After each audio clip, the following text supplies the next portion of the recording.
Hello friends, welcome to the channel simplify your mind. आज मैं आपके लिए ऐसी बुक रिकमेंडेशंस लेके आई हूँ जिससे हम कैसे वेल्थ एक्वायर कर सकते हैं और उसको इन्वेस्ट करके कैसे और ज़्यादा बढ़ा सकते हैं, इसके बारे में बताया जाएगा। हमें स्कूल कॉलेज में ये तो बताया जाता है कि हम कैसे जॉब लें, कैसे हम ऐसी जॉब लें जहाँ पे सबसे ज़्यादा पैसा बनाया जा सकता है, लेकिन उस पैसे को कैसे ग्रो करना है, अपनी लाइफ में कैसे उसको यूटिलाइज करना है, ये किसी स्कूल कॉलेज में नहीं सिखाया जाता। तो हम कहाँ इन सब चीज़ों से सीखें? ये सारी चीज़ें हम बुक से सीख सकते हैं।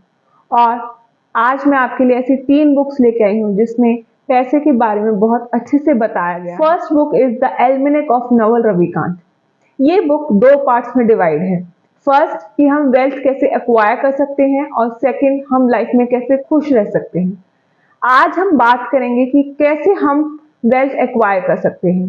वेल्थ एक्वायर करने के लिए हमें कुछ चीज़ों का ध्यान रखने की ज़रूरत है। सबसे पहला ये है कि हमें अपनी स्पेसिफिक नॉलेज पे ध्यान देने की ज़रूरत है।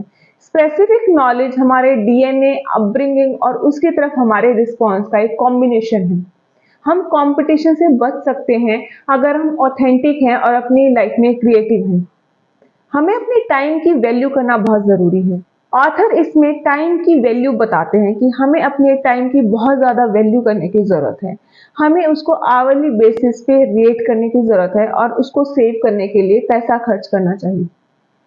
ऑथर कहते हैं कि अगर आप कंफ्यूज हैं कि कोई काम करें या ना करें, तो आप उसके काम की वैल्यू को देखिए। क्या वो आपके आवरली रेट से कम है या ज़्यादा है? अगर वो कम है तो वो आइडियली आपको वो काम नहीं करना चाहिए और बहुत ही ज़रूरी है तो आप उसको आउटसोर्स भी कर सकते हैं। ऑथर बताते हैं कि यंग लोग 3 बहुत इंपॉर्टेंट डिसीजंस हैं जिन पे कंफ्यूज रहते हैं और उनको डिसाइड करने के लिए उन्हें बहुत ज़्यादा टाइम स्पेंड करना चाहिए। पहला कि वो कहाँ रहेंगे, place where to live. Second किसके साथ रहेंगे एंड थर्ड वो क्या काम चूज करेंगे, करियर उनका क्या होगा।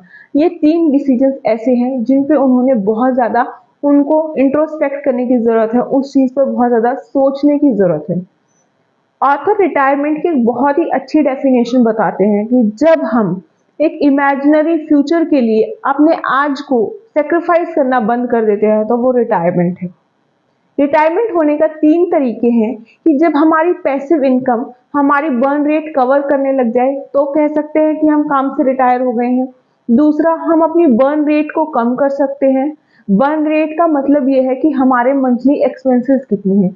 और तीसरा जो बहुत ही अच्छा है वो ये है कि हम कोई ऐसा काम करें जिसे हम बहुत ज़्यादा पसंद करते हैं, जिसके लिए हम बहुत ज़्यादा पैशनेट। सेकेंड बुक है think and grow rich by Napoleon Hill. इस बुक को किसी भी इंट्रोडक्शन की जरूरत नहीं है। ये एक इंटरनेशनल बेस्ट सेलर है। इसमें बताया गया है कि हमारी हर अचीवमेंट का स्टार्टिंग पॉइंट हमारी डिजायर होती है। अगर हम डिजायर रखते हैं अमीर बनने का और वो हमारा एक ऑब्सेशन बन चुका है, तो हमें डेफिनेट प्लान पता होना चाहिए उस बात को अचीव करने का। कुछ स्टेप्स बताते हैं ऑथर इस बुक में कि कैसे हम रिच बन सकते हैं। सबसे पहले हमें अमाउंट डिसाइड करना है कि हमें अपनी लाइफ में कितना पैसा चाहिए। अगर ये अमाउंट डिसाइड नहीं होगा तो हम इस दौड़ में कहीं ना कहीं भागते ही रहेंगे। उसके बाद दूसरी चीज हमें ये डिसाइड करनी है कि हम उसके रिटर्न में क्या दे सकते हैं। और तीसरा कि एक डेफिनेट डेट एस्टैब्लिश करनी है जब हम उस पैसे को पोजेस कर रहे हैं। इससे क्या होगा कि हम अपने माइंड को एक टाइमलाइन दे देंगे अपने गोल्स को अचीव करने के लिए। ऑथर कहते हैं कि हमारी लिमिटेशन सिर्फ हमारे माइंड में है। जब हम पॉजिटिव अफर्मेशंस बार बार अपने आप को रिपीट करते हैं तो हमारे सबकॉन्शियस माइंड में फेथ कल्टीवेट हो जाता है। ऑथर ऑटो सजेशन की इंपॉर्टेंस बताते हैं कि कैसे हम कॉन्शियसली अपने माइंड में कंस्ट्रक्टिव आइडियाज को प्लांट कर सकते हैं। अगर हम ये नहीं करेंगे तो हमारे माइंड में डिस्ट्रक्टिव आइडियाज कहीं ना कहीं जगह ले लेंगे। हमारा सबकॉन्शियस माइंड सिर्फ उन्हीं थॉट्स को रिकॉग्नाइज करता है जो इमोशंस और फीलिंग्स के साथ वेल मिक्स्ड होते हैं। इसलिए बहुत ज़रूरी है कि जो भी आप अपने दिमाग को फीड कर रहे हैं, जो भी थॉट्स है, आप उसको इमोशंस और फीलिंग के साथ फीड करें। उसके बाद हमारा सबकॉन्शियस माइंड ही खुद हमारे प्रैक्टिकल प्लान्स हमें हैंड ओवर करेगा। आपको ये बुक ज़रूर पढ़नी चाहिए फ्रेंड्स। ये आपको बताएगी कि कैसे हम अपने सोच को बदल के अपनी लाइफ में अमीर। बुक है rich dad poor dad by Robert Kiyosaki. ये वो हर इंसान इस बुक को पढ़ सकता है जो अपने फाइनेंशियल फ्यूचर को कंट्रोल करना चाहता है। ये बुक दो फादर्स की टीचिंग के बारे में है जो बहुत पावरफुल रोल मॉडल्स हैं। इसमें एक पुअर डैड है और एक रिच डैड है, इसीलिए इस बुक का नाम रिच डैड पुअर डैड पड़ा है। जो रिच हैं वो इतने ज़्यादा एजुकेटेड नहीं हैं लेकिन वो बहुत ज़्यादा पैसे कमाते हैं, और पुअर डैड वो बहुत ज़्यादा एजुकेटेड हैं लेकिन उनको चीज़ों को देखने का तरीका बहुत अलग है और वो हमेशा अपने फाइनेंसेस के साथ स्ट्रगल करते रहते हैं। इनकी जो थॉट पैटर्न है, जो इनकी टीचिंग्स हैं, वो बहुत ज़्यादा एक दूसरे से कॉन्ट्रास्ट हैं।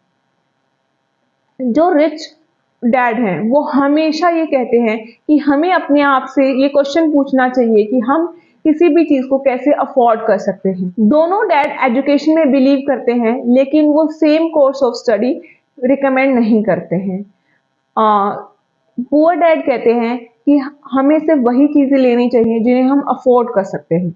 रिच डैड कहते हैं कि हमें अपने आप से क्वेश्चन पूछना चाहिए कि क्या हम जो चीज़ें खरीद रहे हैं, अगर हम उन्हें अफोर्ड नहीं कर सकते तो हम उन्हें कैसे अफोर्ड करने की सिचुएशन में आ सकते हैं। इससे हमारा माइंड काम पे लग जाता है और हमें अलग अलग अपॉर्चुनिटीज दिखाने लग जाता है। इसलिए हमें रिच डैड या पुअर डैड किसकी बात माननी है वो इस बुक में आगे चल के पता लगता है।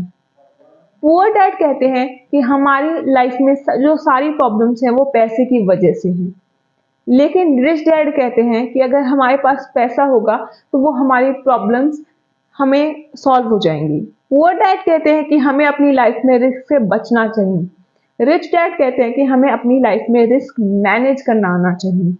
तो इसीलिए बहुत ज़रूरी है कि हम इन दोनों पर्सपेक्टिव्स को देखें, पढ़ें, कंपेयर करें और हमें अपनी लाइफ में क्या करना है, कैसे करना है, उसका डिसीजन लें। ये बुक हमारी एनालिटिकल स्किल्स को इम्प्रूव करने में भी बहुत बड़ा रोल प्ले करती है। तो आज मैंने आपको 3 बुक्स बताई गई हैं। पहली है एल्मेनेक ऑफ नवल रविकांत, दूसरी थिंक एंड ग्रो रिच और तीसरी रिच डैड पुअर डैड। ये वीडियो किसी भी तरीके से बुक का सब्स्टिट्यूट नहीं है, बल्कि आपको मोटिवेट करने के लिए है कि आप इसका ओवरव्यू लेकर इस बुक को पढ़ें और अपनी लाइफ में इसमें जो भी लिखा गया है उसको इम्प्लीमेंट कर सकें। तो फ्रेंड्स, अगर आपको ये वीडियो पसंद आई है तो इसको लाइक, शेयर एंड सब्सक्राइब कीजिए और हमारे चैनल पर ऐसी ही वीडियोस देखने के लिए बने रहिए। Thanks friends for watching.